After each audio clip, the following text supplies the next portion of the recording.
कक्षा 12 में हिंदी साहित्य विषय से अध्ययन करने वाले सभी विद्यार्थियों का एक बार पुनः स्वागत है आपके अपने इस YouTube चैनल में। मोस्ट इम्पोर्टेंट क्वेश्चन हम देख रहे थे। अंतराभाग 2 गद्य खंड में हम पाठ संख्या 1 के मोस्ट इम्पोर्टेंट प्रश्न देख चुके थे, 2 के देख चुके थे, पाठ संख्या 3 के भी हम मोस्ट इम्पोर्टेंट प्रश्न देख चुके थे। आज की इस वीडियो में हम पाठ संख्या 4 फणीश्वर नाथ रेणु जो संवधियाँ इनकी कहानी है, इनके मोस्ट इम्पोर्टेंट प्रश्न देखने वाले हैं। यदि आप हमारे इस YouTube चैनल पर नहीं जुड़े हैं तो इसको सब्सक्राइब कर लें, और इससे पहले यदि ये सारे वीडियो और अनिवार्य हिंदी के वीडियो भी मैंने बना दिए हैं, वो नहीं देखे हो तो ज़रूर देख लें। वीडियो पसंद आता तो लाइक और शेयर करना ना भूलें।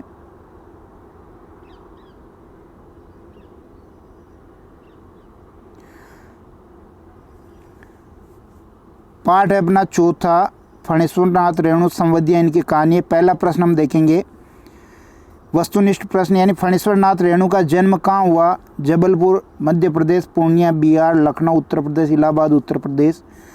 तो आपको जीवन परिचय से संबंधित ये प्रश्न आना चाहिए कि पूर्णिया बिहार में फणीश्वर नाथ रेणु का जन्म हुआ। ऑप्शन नंबर 2 बिल्कुल सही है। प्रश्न संख्या 2 देखें। हिंदी के आंचलिक कथाकार के रूप में कौन जाने जाते हैं? हजारी प्रसाद द्विवेदी, जैनेन्द्र, पंडित चंद्रधर शर्मा गुलेरी, फणीश्वर नाथ रेणु। चाहे आंचलिक कथाकार हो, चाहे आंचलिक उपन्यासकार हो, एक ही नाम आपकी जुबान पर होना चाहिए, फणीश्वर नाथ रेणु। ऑप्शन नंबर 4 बिल्कुल ठीक। तीसरा प्रश्न देखें। फणीश्वर नाथ रेणु का प्रसिद्ध उपन्यास कौन सा है? तीसरी कसम, तमस, मेला अंचल, मैयादास की माडी। तो इनका जो प्रसिद्ध उपन्यास है वो मेला अंचल है, जो 1954 में प्रकाशित हुआ था। आंचलिक उपन्यास का बहुत बेहतरीन उदाहरण है। इसी से हिंदी साहित्य में आंचलिक उपन्यास की एक धारा चल पड़ी थी। ऑप्शन नंबर 3 हम सही करेंगे। चौथा प्रश्न देखिए कि संवधिया कहानी में प्रस्तुत हुई है, क्या प्रस्तुत हुई है? मानवीय संवेदना की गहन एवं विलक्षण पहचान प्रस्तुत हुई है, नारी मनोविज्ञान की अभिव्यक्ति हुई है, समाज में व्याप्त अंधविश्वास को प्रस्तुत किया गया है, विज्ञान का बढ़ता दायरा। इनमें से कौन सा ऑप्शन सही है? तो ऑप्शन नंबर 1 जो है मानवीय संवेदना की गहन एवं विलक्षण पहचान हुई है, ये सही है। 5वां प्रश्न देखेंगे। संवधिया का पूरा नाम क्या था? संवधिया जो थे, संदेश ले जाने का काम जो करता था, उसका पूरा नाम बालकृष्ण था, गुलजार, हरगोबिंद, हरिकिशन। तो हरगोबिंद उनका पूरा नाम था। जलालगढ़ का ये संवधिया था पाठ के अनुसार। 6ठा प्रश्न देखिए कि संवधिया कहानी के लेखक कौन है? हजारी प्रसाद द्विवेदी हैं, जैनेन्द्र हैं, पंडित चंद्रधर शर्मा गुलेरी हैं, फणीश्वर नाथ रेणु। तो संवधिया कहानी के लेखक हैं आपके फणीश्वर नाथ रेणु। 7वां प्रश्न देखिए। कहानी में संवधिया किसका संवाद ले जाता है? सेठ का, बड़ी बहुरिया का, किसान का, राजपूत क्षत्राणी का। किसका संवाद ले जाता है? वो जो बड़ी बहुरिया है, जो बड़ी हवेली में रहती है, उसका संवाद ये अपने पियर भेजती है, मायके भेजती है। 8वां प्रश्न देखिए। मेला अंचल उपन्यास निम्न में से किसका है? फणीश्वर नाथ रेणु का, धर्मवीर भारती का, जैनेन्द्र, मुंशी प्रेमचंद। अभी हमने ऊपर बात कर ली। फणीश्वर नाथ रेणु का ये आंचलिक उपन्यास है, बहुत प्रसिद्ध है। 9वां प्रश्न देखिए। फिर लौटकर कभी नहीं देखते, राक्षस हैं सब। कथन में राक्षस शब्द किसके लिए आया है? बड़ी बहुरिया के भाई के लिए, बड़ी बहुरिया के भतीजों के लिए, बड़ी बहुरिया के देवरों के लिए, बड़ी बहुरिया के पड़ोसियों के लिए। तो आपको जानकारी होनी चाहिए, ये कथन आया है बड़ी बहुरिया के देवरों के लिए। जब इनके पति की मृत्यु हो गई थी तो सबने बंटवारा किया था, शहर जाकर के रहने लग गए थे। तब ये फसल पकने के समय पर वो आ जाते हैं, इसलिए ये शब्द किसने ये प्रयुक्त किए हैं? ये शब्द प्रयुक्त किए हैं किसने? बड़ी बहू ने। किसने प्रयुक्त किए हैं? बड़ी बहू ने कहे हैं। और किसके लिए कहे हैं? अपने देवरों के लिए कहे हैं। 10वां प्रश्न देखिए। हरगोबिंद संवधिया संवाद लेकर कौन से गांव गया? जलालगढ़, कटियार, थाना बीहपुर, सिरसिया। तो थाना बीहपुर वो संवाद लेकर के गया, जो बड़ी बहुरिया का गांव था, पियर था ये। 11वां प्रश्न देखिए, बड़ी बहू किस गांव की बहू थी? थाना बीहपुर, सिरसिया, कटिहार, जलालगढ़। तो वो जलालगढ़ की बहू थी। और संवदिया भी कहाँ का था? संवदिया भी जलालगढ़ का था। 12वां प्रश्न, संवदिया पाठ गद्य की किस विधा में लिखा गया पाठ है? कहानी है, लघु निबंध, संस्मरण, रेखा चित्र। तो ये एक कहानी है। 13वां प्रश्न कि कटिहार जंक्शन से जलालगढ़ की दूरी कितनी है? 20 कोस, 15 कोस, 10 कोस, 12 कोस। तो 20 कोस उसकी दूरी है। ऑप्शन नंबर 1 सही करेंगे। ये 20 कोस की दूरी हरगोविंद संवदिया को पैदल चल करके पार करनी पड़ी थी, क्योंकि उसके पास ट्रेन के टिकट के पैसे नहीं थे। बड़ी बहुरिया क्या खा करके गुजारा कर रही थी? उसकी बड़ी विकट स्थिति थी, दयनीय स्थिति थी। धान का चूड़ा खा करके, बथुआ साग खा करके, सरसों का साग, सूखी रोटी। तो बथुआ साग खा करके वो अपना जीवन निकाल रही थी। 15वां देखिए, बड़ी बहुरिया की माँ उसके लिए क्या भेजना चाहती थी? फल, सब्जी, दही, चूड़ा, मिठाई। तो क्या भेजना चाहती थी वो? दही चूड़ा भेजना चाहती थी। ऑप्शन नंबर 3 बिल्कुल ठीक है। 16वां प्रश्न देखेंगे। 16वां प्रश्न कह रहा है कि फणीश्वर नाथ रेणु की पहचान निम्न में से किस रूप में है? मनोवैज्ञानिक उपन्यासकार, सामाजिक उपन्यासकार, आंचलिक उपन्यासकार, ऐतिहासिक उपन्यासकार। तो आंचलिक उपन्यासकार के रूप में वो प्रसिद्ध हैं। 17वां प्रश्न देखेंगे,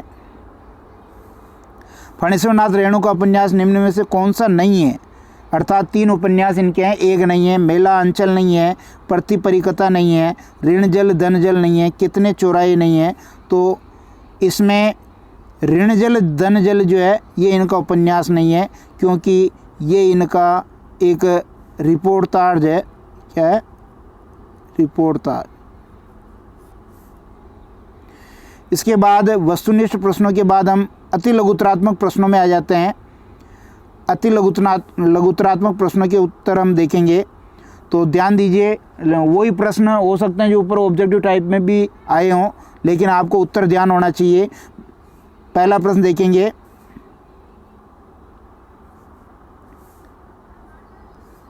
पहला प्रश्न, बड़ी बहुरिया क्या खाकर गुजारा कर रही थी? बथुआ साग। बथुआ साग, ठीक है। कटिहार जंक्शन से जलालगढ़ की दूरी कितनी थी? 20 कोस। कितनी? 20 कोस। संवदिया का क्या अर्थ होता है? संवाद ले जाने वाला। संवाद या समाचार ले जाने वाला। फिर हरगोविंद संवदिया संवाद लेकर कौन से गांव गया? ये गया था थाना बीहपुर। थाना बीहपुर। बड़ी बहू का ससुराल कौन सा गांव था? ये था आपके जलालगढ़, जहाँ का संवदिया था हरगोविंद संवदिया, जलालगढ़। फणीश्वर नाथ रेणु का जन्म कहाँ हुआ? ये आप जन्म कर दें, पूर्णिया, बिहार। पूर्णिया, बिहार में इनका जन्म हुआ था। फिर देखिए, हिंदी के आंचलिक कथाकार के रूप में कौन जाने जाते हैं? फणीश्वर नाथ रेणु। फणीश्वर नाथ रेणु के 2 कहानी संग्रह के नाम लिखिए, ठुमरी, अगिनखोर, और बहुत सारे हैं। आप इनमें से जो भी आपको ठीक लगे वो लिख सकते हैं। फिर फणीश्वर नाथ रेणु के 2 उपन्यासों के नाम लिखे, अभी हमने ऊपर बात कर ली। एक तो इनका प्रसिद्ध उपन्यास ही है मेला अंचल, और प्रति परिकथा, ठीक है। फणीश्वर नाथ रेणु का प्रसिद्ध उपन्यास कौन सा है? अभी हमने बात की ऊपर, मेला अंचल।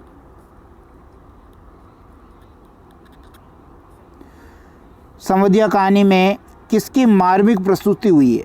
संवदिया जो कहानी है इसमें किसकी मार्मिक प्रस्तुति हुई है? आपको ध्यान होने चाहिए। पहले तो संवदिया कहानी के पात्र कौन कौन से हैं?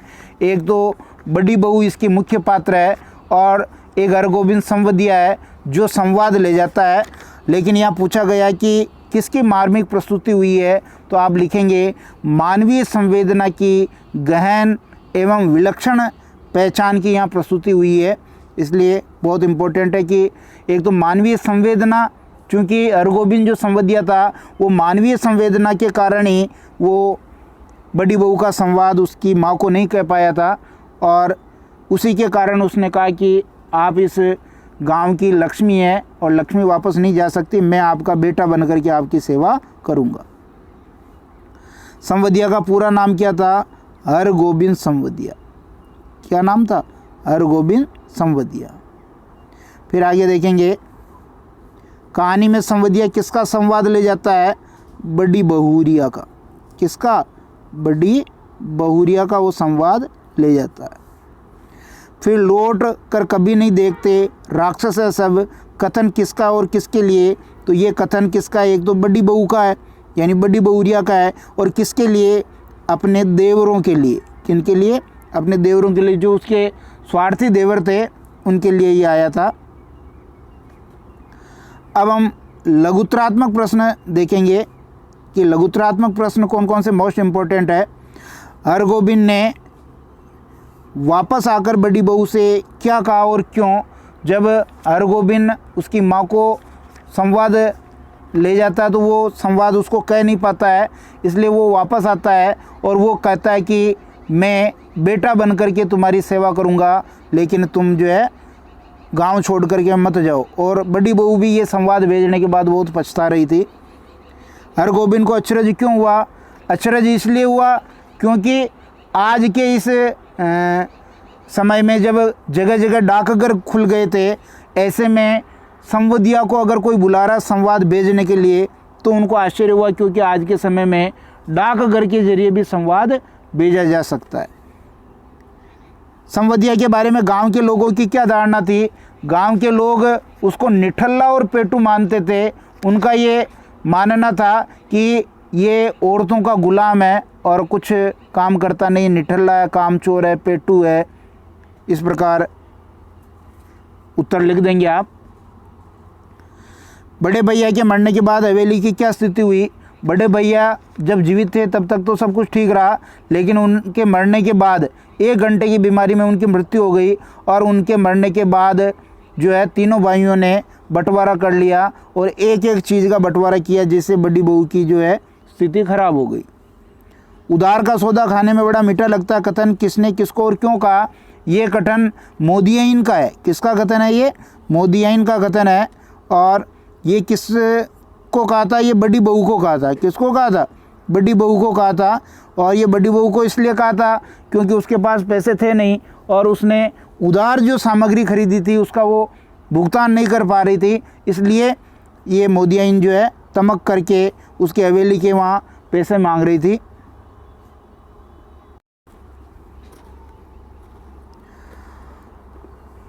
उसके बाद देखिए काबुली कायदा क्या है? इसका नाम सुनते ही मोदियाइन क्यों तमक जाती थी? काबुली कायदा यानी पहले तो मीठे मीठे बोल करके सौदा उधार दे देना और फिर बेरहमी से, बेदर्दी से, बिना किसी परवाह के कड़वी भाषा का प्रयोग करके वापस अपने पैसे मांगना, ये काबुली कायदा है। और इसका नाम सुन करके मोदियाइन इसलिए तमक जाती थी क्योंकि आपको पता है कि गुल मोहम्मद आगा जो है एक कपड़े की दुकान लगाता था उसके ओसारे में, और पहले मीठा बोल करके वो सामान उधार दे देता था, फिर बाद में जो है वो कड़वी बात कह करके, लोगों को बुरा भला कह करके पैसा मांगता था। तो एक बार लोगों ने उसकी धुलाई कर दी, तब से जो ये मोदियाइन जो है तमक जाती है उसका नाम लेते ही। संवदिया की क्या विशेषताएं हैं? संवदिया की आपको विशेषताएं लिखनी है कि संवदिया की क्या क्या जिम्मेदारियां होती है। संवाद गुप्त होना चाहिए, जैसा कहा है वैसा का वैसा वो जाकर के कहेगा, ये सारी बातें संवदिया की विशेषताएं हैं। समय पर संवाद ले जाना होता है। तो ये आप जो भी 4-5 बातें हैं ये लिख लें। बड़ी बहुरिया अपने मायके संदेश क्यों भेजना चाहती थी? क्योंकि उसकी हालत दयनीय हो चुकी थी, आर्थिक स्थिति खराब थी। देवरों ने अपना अपना हिस्सा ले लिया था। फल के टाइम पर वो आते थे, फसल पकती थी तब आते थे और अपना अपना हिस्सा ले जाते थे। बड़ी बहू को खाने के भी लाले पड़ रहे थे, इसलिए थक हार करके उसने कहा कि मैं जो है अब मायके जाना चाहती हूँ, इसलिए हे माँ मुझे मायके बुला लो। बड़ी बहुरिया का संवाद हरगोविंद क्यों नहीं सुना सका? क्योंकि मानवीय संवेदना से वो युक्त था और बहुत दर्द भरा उसका संवाद था, इसलिए वो उस संवाद को उसकी माँ को कह नहीं पाया। और साथ में उसने ये भी सोचा है कि गांव की लक्ष्मी अगर वो गांव छोड़ कर के चली जाएगी तो फिर गांव वालों की बदनामी होगी, इसलिए मैं बेटा बन कर के उसकी सेवा करूंगा। संवदिया डटकर खाता अफरकर सोता कथन का ऐसे लिखिए, जो संवाद ले जाने वाला व्यक्ति होता है उसको किसी बात की कोई टेंशन नहीं होती, चिंता नहीं होती है, इसलिए जहाँ वो संवाद लेकर के जाता है वहाँ जब उसकी मेहमानी की जाती है तो वो डट कर के भोजन करता है और घोड़े बेच करके निश्चिंत होकर के वो सोच जाता है। ये बात यहाँ पर कही गई है। लेकिन जब वो बड़ी बहू के माँ के वहाँ गया तो उसे न तो खाना अच्छा लगा न उसको नींद आई। कारण ये था कि बड़ी बहू का जो दर्द भरा संवाद था वो बार बार उसको याद आ रहा था। इसके बाद कुछ निबंधात्मक प्रश्न है, वो भी आपको ध्यान होने चाहिए। पहला प्रश्न देखिए, निबंधात्मक प्रश्नों के उत्तर भी आपको लिखना है। पहला प्रश्न, बड़ी बहू ने संवदिया को जो संवाद गए उसको लिखना है। बिल्कुल आपको लिखना है कि मैं भाई भाभीयों की नौकरी करके पेट पालूंगी, बच्चों की जूठन खा करके कोने में पड़ी रहूंगी, लेकिन अब नहीं रह सकूंगी। कहना, यदि माँ मुझे यहाँ से नहीं ले जाएगी तो मैं किसी दिन गले में गड़ा बांधकर पोखर में डूबकर मर जाऊंगी। बथुआ सा खा करके मैं कितने दिन जिंदा रहूं। इसी प्रकार बहुत सारे संवाद थे जो उसने कहे थे कि हरगोविंद भाई माँ से कहना, भगवान ने आंखें फेर ली लेकिन मेरी माँ तो है, किस लिए जीऊँ, किसके लिए जीऊँ, बथुआ सा खा करके कब तक जीऊँ। इसी प्रकार एक संवाद और आया था जिसमें उसने ये कहा था कि नौकर भी जो है छोड़ करके चले गए। इस प्रकार के संवाद आपको लिखने हैं। संवदिया कहानी के आधार पर बड़ी बहू का चरित्र चित्रण करना है। हरगोविंद संवदिया की प्रमुख चारित्रिक विशेषताओं का वर्णन यहाँ करना है। जो कहानी के मुख्य पात्र है बड़ी बहू, और बड़ी बहू का चरित्र कैसा था, आपको कैसा उनका चरित्र लगा, उसके बारे में आपको लिखना है। तो निश्चित रूप से आप 5-4 विशेषताएं उसकी लिखेंगे। क्या क्या लिखेंगे जो देखिए, स्वाभिमानी थी, मेहनती, संवेदनशील, साहसी थी और बुद्धि भी रखती थी, क्योंकि बाद में उसने अपने किए पर पछतावा किया था। संवदिया कहानी के शीर्षक के औचित्य पर विचार लिखिए। तो लिख सकते हैं कि संवदिया इसका नाम क्यों रखा गया। यदि आप संवदिया की जगह होते तो संवाद ले जाते, किन किन बातों का ध्यान रखते। तो ऊपर जो संवदिया की विशेषता है वही आपकी विशेषताएं होनी चाहिए। ये बड़े प्रश्न में आप लिखेंगे। निश्चित रूप से ये वीडियो आपको पसंद आया होगा। वीडियो पसंद आता है तो लाइक शेयर करने में कंजूसी न करें। चैनल को यदि अब तक सब्सक्राइब नहीं कर पाए हैं तो इसको ज़रूर सब्सक्राइब कर लें। बहुत बहुत धन्यवाद।